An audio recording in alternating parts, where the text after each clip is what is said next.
Salgono a 69 le sanzioni elevate in soli 2 weekend ad altrettanti ragazzi che non portavano la mascherina in orario di movida. A loro tocca una sanzione da 400 euro come previsto dalla normativa anti-Covid. Ieri sera invece ci siamo concentrati sulla zona dietro la prefettura e purtroppo abbiamo ritrovato ancora parecchi giovani senza mascherina e il totale delle sanzioni sono 35. Significa che nel giro di 6 giorni le sanzioni elevate per questo tipo di violazione sono ben 69.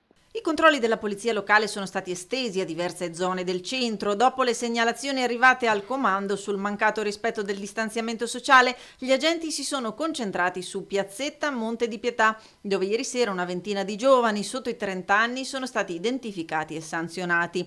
Anche in altre zone del centro storico è stato rilevato il mancato rispetto delle norme da parte di 15 ragazzi in 3 gruppetti distinti, segno che la tensione si sta allentando nonostante le raccomandazioni. Quello che abbiamo registrato anche la settimana scorsa lo abbiamo verificato anche ieri sera, cioè c'è una sorta di allentamento della guardia, soprattutto da parte dei giovani fino dai 18 ai 30 anni.